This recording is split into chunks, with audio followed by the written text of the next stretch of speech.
హిందూ మహాసముద్ర గర్భంలో భారత్ సరికొత్త పవర్ గేమ్కు తెరలేపింది. శత్రువుల రాడార్లు పసిగట్టలేని అదృశ్య అస్త్రాలు, సముద్ర గర్భంలో దాగి ఉండి గగనతల జలచర లక్ష్యాలను నిమిషాల్లో మట్టుబెట్టే అండర్ వాటర్ ప్రెడేటర్లు భారత నేవీ అమల పొద్దులోకి చేరబోతున్నాయి. చాలా ఏళ్లుగా ఫైలుకే పరిమితమైన భారత రక్షణ రంగానికి సంబంధించిన అత్యంత ప్రతిష్టాత్మక భారీ ప్రాజెక్టు తుది అంకానికి చేరుకుంది. అదే ప్రాజెక్టు 75I. చైనా పాకిస్తాన్ జలాంతర్గాములను వేటాడే కిల్లర్ షిప్లను అందించే ప్రతిష్టాత్మక ప్రాజెక్ట్ ఇది. ఈ ప్రాజెక్టులో భాగంగా జర్మనీతోటి కలిసి 6 జలాంతర్గాములను తయారు చేయబోతున్నారు. త్వరలోనే ఈ ప్రాజెక్టు ప్రధాని నేతృత్వంలోని భద్రతా వ్యవహారాల కమిటీ ముందుకు రాబోతోంది. ఇంతకు అసలేంటి ఈ project 75I? Germany type 212 class జలాంతర్గాములపైన భారత్ ఎందుకు కన్నేసింది? శత్రు సబ్మెరైన్లను ఈ కిల్లర్ ఫిష్లు ఎలా వేటాడబోతున్నాయి? Watch this. ఎట్టకెలకు సిసిఎస్ ముందుకు కిల్లర్ సబ్మెరైన్ ప్రాజెక్ట్. జర్మనీ సాయంతో 6 టైప్ 212 క్లాస్ సబ్మెరైన్ల తయారీ. టైప్ 212 క్లాస్ సబ్మెరైన్లు భారత్కు ఎందుకు కీలకం?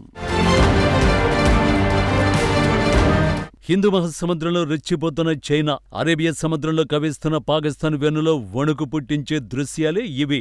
ఎందుకంటే ఇక్కడ రాజ్నాథ్ సింగ్ నిలబడింది సాధారణ జలాంతర్గామిపై కాదు, శత్రువులను వేటాడే కిల్లర్ సబ్మెరైన్ పై.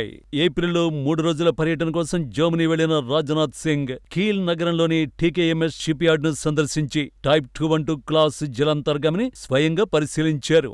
ఈ సబ్మెరైన్ కొనుగోలు చేయడం ఇక్కడ టార్గెట్ కాదు. ఆ సబ్మెరైన్లను భారత్ లో జర్మనీ టెక్నాలజీతో తయారు చేయడం అసలు లక్ష్యం. దీనికి మోడీ సర్కార్ ప్రాజెక్టు 75 ఇండియా అని పేరు పెట్టింది. ఈ ప్రాజెక్టును ముందుకు తీసుకెళ్లడం కోసమే రక్షణ మంత్రి జర్మనీ పర్యటనకు వెళ్లారు. అందులో భాగంగానే టైప్ 212 క్లాస్ జలాంతర్గామిని స్వయంగా పరిశీలించారు. తాజాగా ఆ ప్రాజెక్టు పట్టాలెక్కేందుకు లైన్ క్లియర్ అయింది. త్వరలోనే ప్రధాని మోదీ నేతృత్వంలోని భద్రతా వ్యవహారాల కమిటీ ముందుకు ఈ ప్రాజెక్టు రాబోతోందని అధికార వర్గాలు తెలిపాయి. కానీ అసలేంటి ప్రాజెక్టు 75I? ఈ ప్రాజెక్టులో జర్మనీ పాత్ర ఎందుకంత కీలకం? ప్రాజెక్టు 75 ఇండియా మహాసముద్రాల్లో శత్రువులను వేటాడే అత్యాధునిక స్వరచేపలను దించే ప్రాజెక్టే ఇది. ఈ ప్రాజెక్టు ద్వారా అత్యాధునిక ఎయిర్ డిపెండెంట్ ప్రొపల్షన్ వ్యవస్థలతో కూడిన 6 అధునాతన డీజిల్ ఎలక్ట్రిక్ సబ్మెరైన్లను తయారు చేయాలని మోడీ సర్కార్ టార్గెట్గా పెట్టుకుంది. మొత్తం 70,000 కోట్ల రూపాయలతో 6 జలాంతర్గాములు నిర్మిస్తారు. నిజానికి భారత్ విమానవాహక నౌకల సంఖ్యను పెంచుకోవాలనే ప్రతిపాదనలు ఉన్నా భారత్ మొదట సబ్మెరైన్లు సమకూర్చుకోవడానికే మొగ్గు చూపింది. ఎందుకంటే ఆధునిక యుద్ధ వ్యూహాల్లో ఆయుధాలను వీలైనంత రహస్యంగా ఉంచడం కీలకం. సముద్ర ఉపరితలంపై ఉండే వాటిని శత్రువులు శాటిలైట్లతో గుర్తించి క్షిపణులతో ధ్వంసం చేస్తారు. నేవీకి ఎయిర్ క్రాఫ్ట్ క్యారియర్ల కంటే సబ్మెరైన్లే అవసరం. పైగా విమానవాహక నౌకలు అత్యంత ఖరీదైనవి. వీటి వెంట సహాయక నౌకల బృందము కదలాల్సిందే. వీటిలో పదుల సంఖ్యలో యుద్ధ విమానాలు, రాడార్లు, క్షిపణులు ఉంటాయి. శత్రువులు వీటిపై దాడి చేస్తే వేల కోట్ల రూపాయల నష్టంతో పాటు దేశ నైతిక స్థైర్యం దెబ్బతింటుంది. DF-21A వంటి యాంటీషిప్ బ్యాలిస్టిక్ క్షిపణులను చైనా భారీగా సమకూర్చుకుంటోంది. వీటితో భారత నౌకలకు ముప్పు పొంచి ఉంది. అందుకే అత్యాధునిక సబ్మెరైన్లపై భారత్ దృష్టి పెట్టింది. సముద్రంలో నీటి అడుగున చాలా నిశ్శబ్దంగా ప్రయాణించే జలాంతర్గాములను గుర్తించడం చాలా కష్టం. అత్యాధునిక పరిజ్ఞానం ఉన్న అమెరికా సైతం వీటి జాడను పసిగట్టడంలో కొన్నిసార్లు విఫలమవుతూ ఉంటుంది. 2005లో జరిగిన యుద్ధ విన్యాసాల్లో స్వీడిష్ డీజిల్ సబ్మెరైన్ గాట్లాండ్ పలుమార్లు America aircraft carrier Ronald Reagan పై గురిపెట్టగలిగింది. పలు రిపోర్టుల ప్రకారం చైనా దగ్గర సుమారు 80కి పైగా సబ్మెరైన్లు ఉన్నాయి. భారత్ దగ్గర సుమారు 20 జలాంతర్గాములే ఉన్నాయి. ప్రాజెక్టు 75Iలో నిర్మించాలన్న 6 జలాంతర్గాములలో జర్మన్ టెక్నాలజీ AIP వ్యవస్థ కీలకంగా మారబోతోంది. సాధారణంగా డీజిల్ ఎలక్ట్రిక్ సబ్మెరైన్లు 2 వారాలకు ఒకసారి సముద్ర ఉపరితలంపైకి వచ్చి గాలిని గ్రహించి డీజిల్ను మండించి విద్యుత్తును తయారు చేసుకుని నిల్వ చేసుకుంటాయి. ఈ అవసరాన్ని ఎయిర్ ఇండిపెండెంట్ ప్రొపల్షన్ వ్యవస్థ తగ్గించేస్తుంది. నిశ్శబ్దంగా రసాయనిక చర్యతో విద్యుత్తును ఉత్పత్తి చేస్తుంది. సబ్మెరైన్లలో ధ్వనిని సృష్టించకుండా వీలైనంత వరకు వాటిని రహస్యంగా ఉంచేందుకు ఉపకరిస్తుంది. దీంతో జలాంతర్గాములు అదనంగా 3 వారాల పాటు నీటి అడుగున ఉండొచ్చు. ఎయిర్ ఇండిపెండెంట్ ప్రొపల్షన్ టెక్నాలజీకి జర్మనీ ఓకే చెబుతోంది. అంతేకాదు బ్రహ్మోస్ క్షిపణులను ప్రయోగించేలా సైతం వీటిని నిర్మించే అవకాశం ఉంది. మరోవైపు జర్మనీకి చెందిన టీకేఎంఎస్, ముంబైకి చెందిన Mazagon dock ship builders limited సంస్థలు సంయుక్తంగా మేక్ ఇన్ ఇండియా కింద వీటిని భారత్లోనే నిర్మిస్తాయి.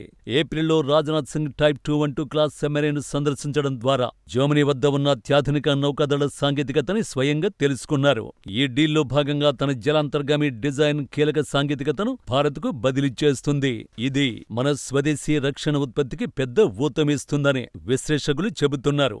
ఏప్రిల్లో జర్మనీ రక్షణ మంత్రి బోరిస్ పిస్టోరియస్ రాబోయే 3 నెలల్లో ఈ డీల్ ఖరారవుతుందని తాము చాలా ధీమాగా ఉన్నామని తెలిపారు. ఆయన చెప్పినట్టుగానే ఈ ప్రతిష్టాత్మక ప్రాజెక్టు సిసిఎస్ ముందుకు రాబోతోంది. అక్కడ ఒక్కసారి దీనికి ఆమోదముద్ర పడితే ఇక వెనుతిరిగి చూడాల్సిన అవసరం ఉండదు. మరోవైపు రాజ్నాథ్ సింగ్ పర్యటనలో 2 దేశాల మధ్య రక్షణ పారిశ్రామిక సహకారానికి సంబంధించిన కీలక పత్రాలపై సంతకాలు జరిగాయి. క్లుప్తంగా చెప్పాలంటే రాజ్నాథ్ పర్యటన సబ్మెరైన్ డీల్ పూర్తి కావడానికి అవసరమైన రాజకీయ వ్యూహాత్మక మార్గాన్ని సుగమం చేసింది. అయితే ఈ ఏడాది మొదట్లోనే భారత్ జర్మనీ సంబంధాలు నెక్స్ట్ లెవెల్ కు చేరాయి. ఎందుకంటే ఆ దేశ ఛాన్సలర్ భారత్లో పర్యటించి కీలక ఒప్పందాలు చేసుకున్నారు. ప్రపంచ రాజకీయాల్లో వేగంగా మారుతున్న సమీకరణాల నేపథ్యంలో భారత్కు యూరోప్లో అత్యంత నమ్మకమైన నేస్తంగా జర్మనీ అవతరించింది. కేవలం వాణిజ్యానికే పరిమితమైన సంబంధాలు నేడు రక్షణ, అంతరిక్షం, హరిత ఇంధనం, సాంకేతికత వంటి కీలక రంగాలకు విస్తరించి ఇరు దేశాల మైత్రిని సరికొత్త శిఖరాలకు చేర్చాయి. 1951లో భారత్తో సంబంధాలను ఏర్పరచుకున్న తొలి దేశాల్లో జర్మనీ ఒకటి. ఈ ఏడాది ఈ బంధం 75 ఏళ్లు పూర్తి చేసుకుంది. భారత్కు జర్మనీ అత్యధిక ప్రాధాన్యం ఇస్తోంది. దీనికి నిదర్శనమే జర్మనీ కొత్త ఛాన్సలర్ ఫ్రెడరిక్ మెర్జ్ తన తొలి ఆసియా పర్యటన కోసం ఇండియాను ఎంచుకోవడం. 2 దేశాల మధ్య 2000లో కుదిరిన వ్యూహాత్మక భాగస్వామ్యం గత ఏడాది 25 ఏళ్లు పూర్తి చేసుకున్న వేళ ఆయన జనవరిలో ఢిల్లీకి వచ్చారు. ఈ పర్యటన ఇరు దేశాల మధ్య బంధాన్ని మరింత బలోపేతం చేసింది. ఆ తర్వాత రాజ్నాథ్ సింగ్ జర్మనీ పర్యటన రక్షణ పరంగా ఇరు దేశాల దోస్తిని మరో స్థాయికి చేర్చింది.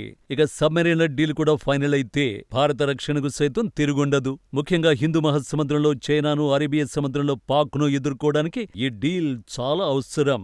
ఒక్కసారి జర్మన్ టెక్నాలజీ భారత్ చేతికి అందితే రక్షణ రంగంలో తిరుగులేని స్థాయికి చేరడం ఖాయం.